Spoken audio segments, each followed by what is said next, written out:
We're pressure testing Update's national Walmart relaunch. Update has just relaunched with Kim K as co-founder and is rolling into more than 4,000 Walmart stores nationwide. The product's built around paraxanthine instead of caffeine, positioned as energy without the jitters or crash. It's entering one of the most competitive and velocity-driven departments in Walmart, energy drinks. Now, we don't have to access to their internal margins, trade structure, promo calendar, velocity targets. That's not the point of this video.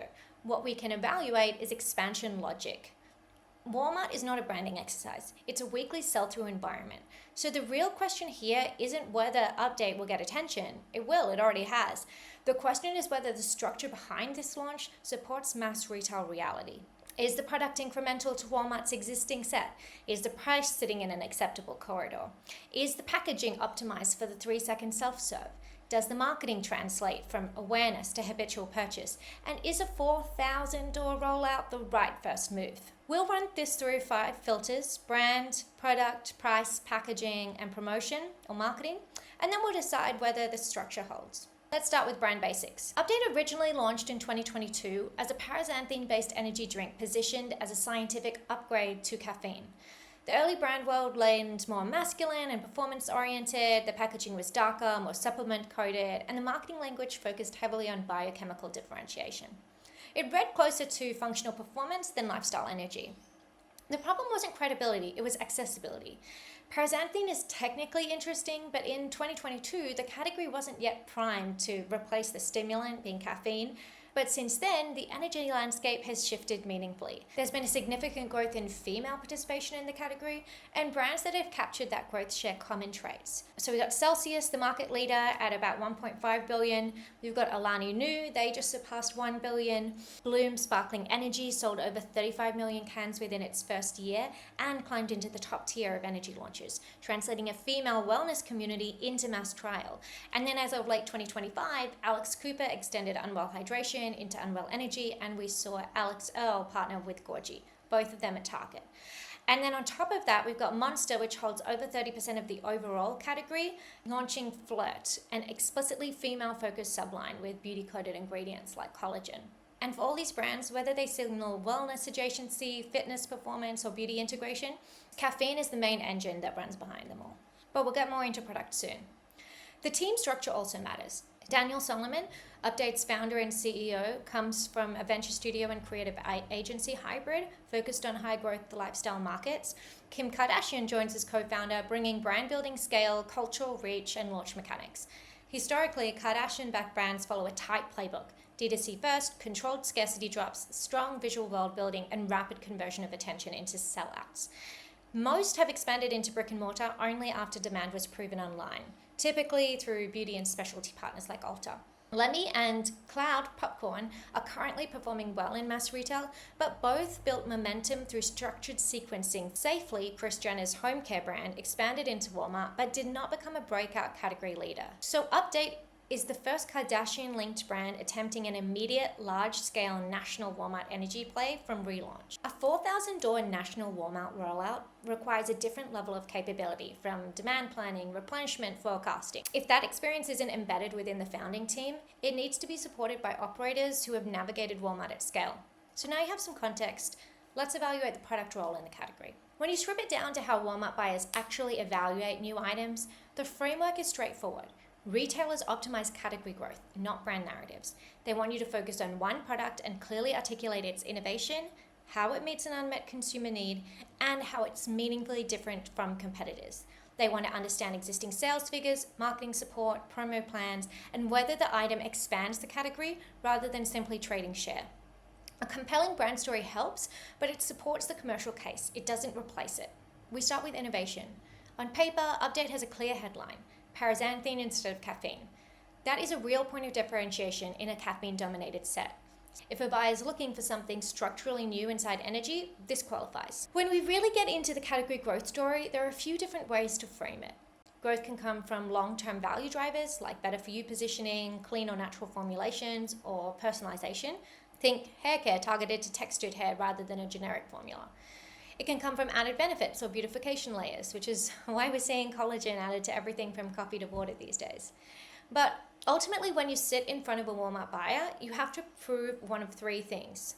You are either bringing more shoppers into the store, bringing more benefits into the category so people spend more per unit, or increasing usage so that shoppers buy more unit. We'll get into price pack later, but it's reasonable to assume the story Update is pursuing is the first one, bringing new shoppers into energy.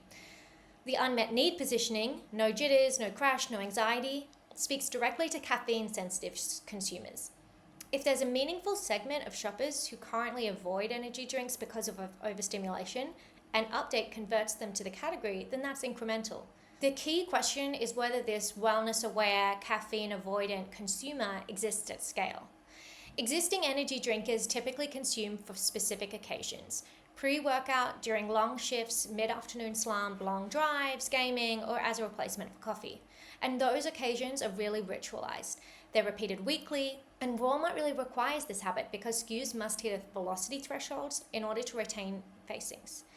If Update's insight is that women experience a 3 p.m. slump but prefer not to consume heavy caffeine and are currently drinking soda instead, then the incrementality story becomes clearer. You're not stealing from Monster, you're converting from soda. And that's really compelling if it's true, but you have to prove it. That means qualitative insight, quantitative data, and a defensible size of prize calculation that really justifies that shelf space. And it has marketing implications because you're educating consumers on a new stimulant input. And this is more expensive than reinforcing the category norm. You're asking shoppers to change their behavior, which requires education, repetition, and investment.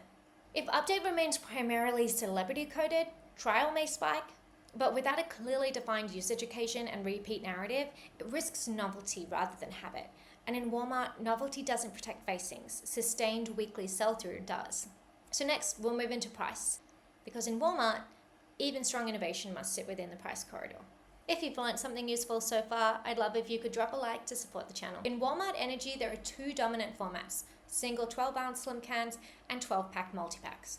When you map the leading brands' manufactured suggested retail price, the MSRP, the single cans generally cluster in the low to mid $2 range, and the 12-packs sit in the low 20s, depending on flavor and promotion. And that creates a relatively tight mainstream corridor. So this is not a category with wide premium dispersion like you see in some of the more beauty-led categories. So at an absolute price level, Update is entering the mainstream battlefield. It's not attempting to carve out a $3.50 to $4 single can niche or position itself as luxury energy. The 12-pack config also aligns with category norms, and on a price per milliliter basis, it appears competitive, slightly premium on an index, but still within very much acceptable bounds. But the MSRP is only half the story. In energy, the effective selling price is defined by promotion. This is a really deal-aware category. Multi-buys, rollbacks, feature ads, and pallet displays drive velocity spikes. So the average unit retail is often lower than MSRP because promotional cadence is embedded into shop expectations. So if Update sits inside the corridor at MSRP but doesn't support with trade spend and promotional rhythm, it really risks becoming uncompetitive. Corridor alignment gets you on the shelf, but promotional investment protects that velocity. Now, before we move on, there's a layer of housekeeping that sits underneath all of this. We don't have access to Update's internal category data, things like expected dollars per store per week, retail margin requirements, promo depth assumptions, and velocity, profitability, and operations will need to be modeled with brokers and retail operators. They're going to impact that price pack architecture also. So we've talked about velocity at a high level, but this is where it really becomes concrete. Before a launch like this goes live, the founder and broker need to model expected dollars per store per week. You generally need to land in the top third of the set to be considered healthy. If you sit in the middle, you're replaceable, and if you fall to the bottom third, then you're typically at risk of being pulled out at the next reset. And the velocity rate you establish in those first 90 days becomes your benchmark. If you spike on launch but then taper below that threshold, that's a problem. Profitability is also going to drive your price pack architecture decisions because at the end of the day, they're math decisions. To determine whether your gross margin ultimately works, you have to model the full waterfall that starts with list price, net sales value after the standard retailer deductions, and from there you factor in trade rate assumptions, things like slotting fees, distributor margins, promotional cadence, couponing, and against that, then you're going to subtract the COGS to determine your gross profit and your gross margin. In a category like energy, which is promotion aware and trade heavy, this really matters. As a general benchmark, a brand entering mass retail typically wants to protect at least 40 to 50% gross margin at the wholesale level before fixed overhead. Revenue growth is not the same as profitable growth. Got the operational deployment layer, and this is where founders consistently underestimate complexity.